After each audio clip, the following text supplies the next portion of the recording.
তোমার কাজল চোখে যে গভীর ছায়া কেঁপে ওঠে, ও তোমার আধারে ওগো যে হাসির মধু মায়া ফোটে, ও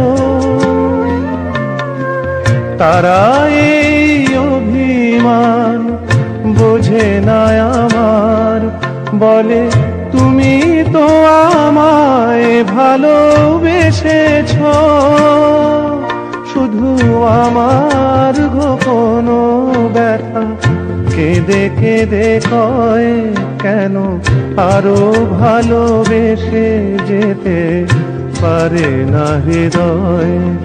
আমি এত যে তোমায় ভালোবেসেছি।